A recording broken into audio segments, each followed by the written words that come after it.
30미나.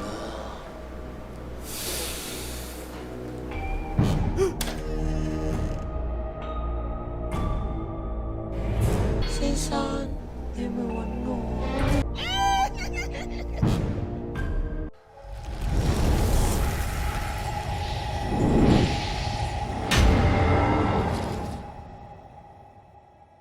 Welcome back everyone. Today I will recap a 2021 horror comedy film named Sugar Street Studio. Before we start, it is a request to please like and comment on the video as it will help us to grow our reach. At the beginning of the movie, some goons bring a man named Pierre to Choi. Choi asks him when he is starting his movie. Pierre says he will start soon, but Choi asks him to forget about it and return his money. He says he has already spent all the money for the crew and pre-production, but Choi says he will chop 100 grand per finger. Only then one of his men tells him that they saw it again when they went back to clean up the shop. We then see a TV report and learn that Choi's hot pot restaurant on Sugar Street is at the top of the list of Hong Kong's top 10 haunted locations. The spirit of a woman in red has been haunting this location for 30 years. Choi gets frustrated seeing this because he had invested a lot of money in this restaurant. Pierre tells him that he has an idea to make his money back. They can turn his haunted restaurant into a haunted attraction with real ghosts. This will make many big national and international channels come there to shoot a documentary. He asks him for some more money to build the set, to which Choi agrees, but tells him that if he doesn't see that haunted house in a month, he will chop him. Later, we come to know that Pierre has taken money from many investors to make their movies, but he used the money and space given by them for some other purpose. Meanwhile, Gary comes over and shows him the special effects prop he told him to build for the movie. Pierre says that it's a week late, and the investor is canceling the movie because he is late. Gary asks him if he can show these props to the investor, to which he asks him to leave it there. Now when Gary asks him for a pre-production fee, Pierre yells at him saying that the crew is losing jobs because of him and asks him to leave. Gary then gathers his team at his house and tells them that Pierre says they delivered late so the investor is calling it off. But only then Pierre sends him a voice note saying there is a change in plan and he is coming over now to talk to him. Pierre then visits their place and tells them that the investor now wants to open up a haunted house and then make a movie. They will promote the movie with the house and then they will promote the house with the movie. Gary asks him if could they get their pre-production fees from before. He gives him 50,000 and tells him that if they don't get this haunted house up by the end of this month, they are all going to be unemployed. Now when he hands him over the hot pot restaurant keys, they say that place was a movie studio and is really haunted, to which he says he wants a haunted house with real ghosts in it.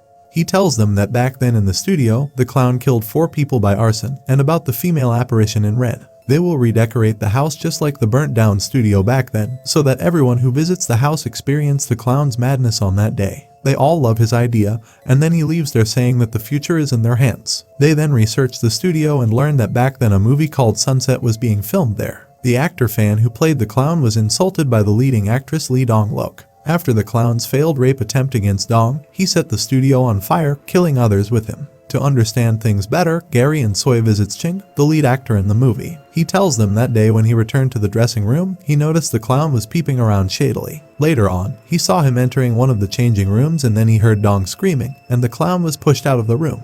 He ran over to protect Dong and start fighting the clown, and the clown ran away. After that, he also left the studio, and that's the last time he ever saw Dong. During a meeting, he gets a message from Dong that she was locked inside the studio. When he made it back to the studio, it was smoking and burning, and when he ran upstairs, the whole place was engulfed in flames. He tried to save as many people as he could, and when he made outside, he told the reporters that this is his fault and about the clown molesting Dong. Choi asks him if is it true that he held the clown's funeral. He says yes, the clown had no family and what he did was wrong. But he was dead and they were peers in the industry. After his funeral and rites, he gave his ashes to a shaman, who put them in the Washan temple, hoping his grudge can be dissipated by listening to scriptures every day. He also tells them that Dong always ridiculed the clown for being lame, and maybe that is the main reason he burnt the place down. The next day, they bring a guy in there for renovation, but when he goes to the washroom, Dong's ghost appears there and asks him for his help, causing him to run away in fear. Now the 4 of them were really scared at first, but the weird thing was that none of them saw any ghosts during the renovations. Dang's ghost was wandering around them all the time, but none of them could see her. After a month, Pierre tells Gary that they need to open in 3 days or the movie may get cancelled, and he wants them to create 4 wax statues for the opening. Gary says 50,000 isn't enough for a full renovation, but he yells at him and asks him to arrange it somehow. Now Pierre manages to bring Ching to come to the opening, and he was surrounded by reporters asking him about the studio fire back then. Pierre then tells the reporters that he summoned the director of the movie here and shows them a prop hand saying that it belonged to the director who wrote Sunset. He also tells them that they recreated the 4 dead victims of the fire and they are standing over there as if they are alive. We see Gary and his team as statues, and Pierre asks the reporters to take picture of 𝐂𝐋𝐿 with the statues. Suddenly they scream, causing 𝐂𝐋𝐿 to get scared and faint, but Pierre says it's just a publicity stunt.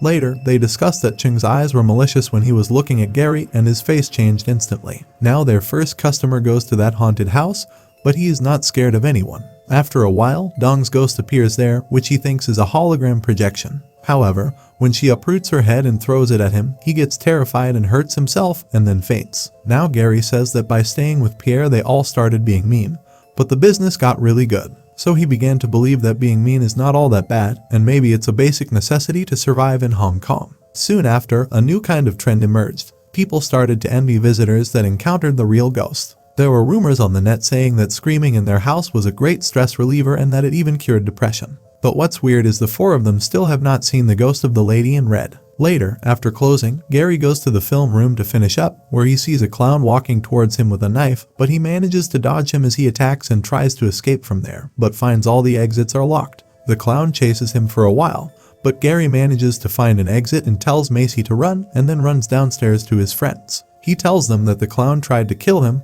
Luckily, he ran into Macy and got out. However, 𝐶𝐿 tells him that Macy got in a cab with Roy and left just now. Matinee says maybe it was the ghost in red and he ran into 2 ghosts in one night. They then visit a psychic named 8 who tries to contact the clown, but she tells them she can't summon him no matter what. He must have really offended someone to be sealed like that even after death. Gary says he tried to kill him just now, but she says the clown is sealed. She asks them to leave this alone because sometimes some things don't need to be fully understood.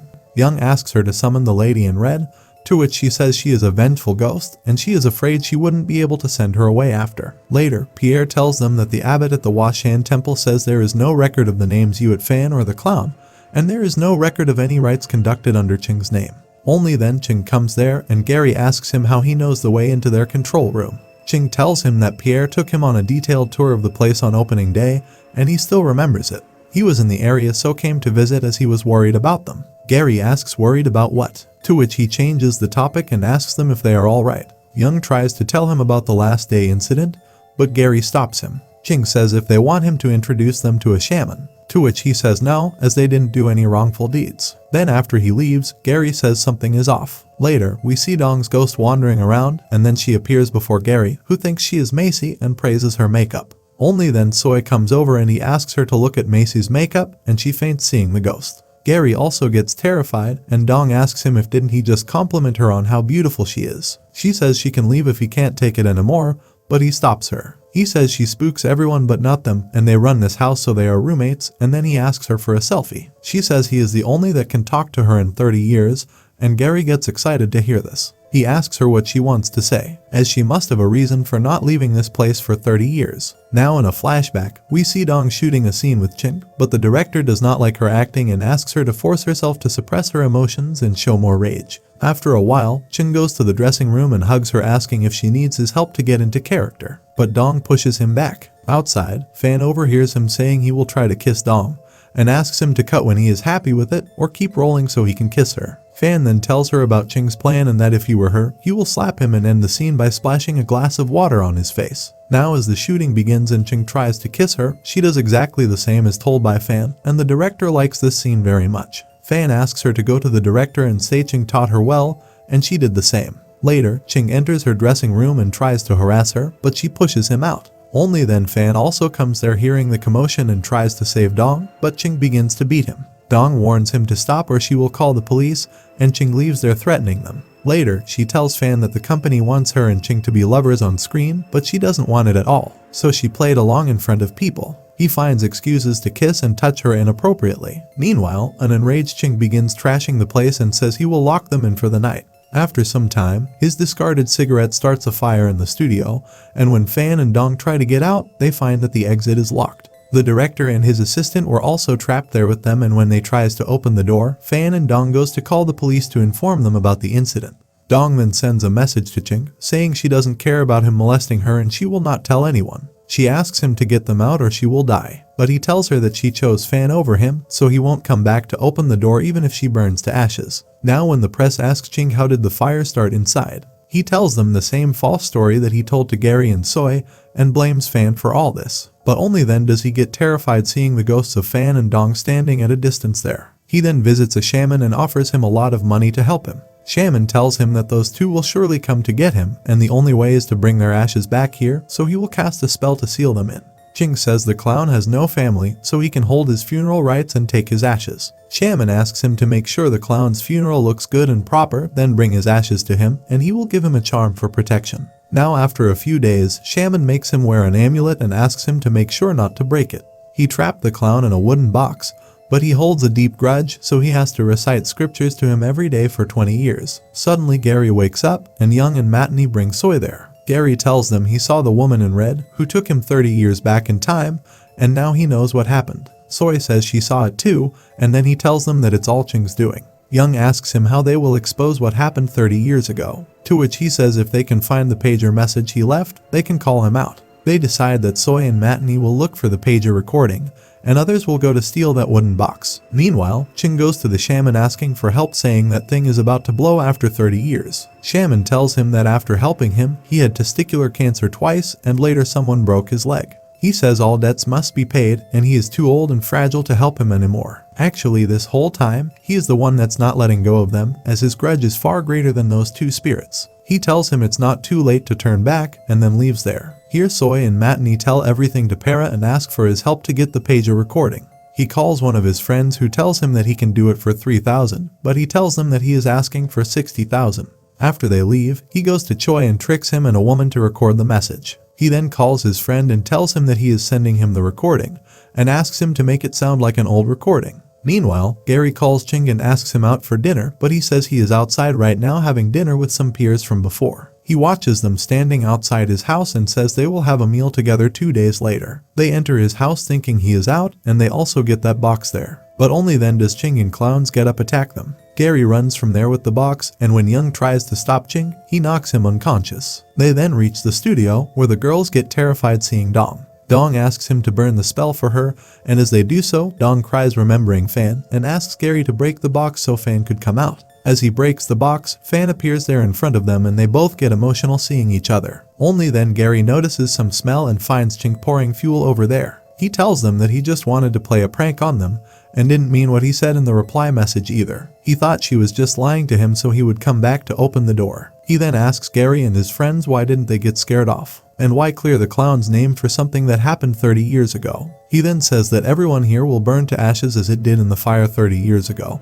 But Gary manages to catch the lighter, and when Dong tries to attack Ching, he stabs her with an amulet. Fan tells them that he can't get near him as his amulet contains his ashes, and asks Dong to let go of him or she will be destroyed. Dong says she stayed here all this time just to see him, and now that she has seen him, she can move on. As she disappears, Gary and his friends attack Ching, and Gary rips off his amulet. Fan then gets up and enters inside him, and then thanks Gary for helping him to see Dong again. Young then reaches there with the police and tells them this clown was trying to stab them. We then see Gary and his friends giving statements against Ching, and then he himself confesses that it was him who killed Dong and Fan back then, and he was the one who put all the blame on the clown. We then see him in his prison cell, where he tries to commit suicide by hanging himself, but the rope breaks. Fan then comes there and says he is sure these 30 years were hell for him, but the worst punishment for him is to live on. So he has to face his wrongdoings. He says he wants him to live long, so he will be tormented by sickness and disease and it will be worse than dying. Fan then disappears and Ching cries out loud for his fate. We then see Gary and his friends talking about Dong and Fan, when Matinee says other than Fan and Dong's story, she thinks the director and his assistant's story is quite romantic too. Only then their ghost appears there and says they still have one scene to shoot, and the movie ends here. Please like and subscribe to my channel and click the bell icon never to miss new video updates. Thanks for watching.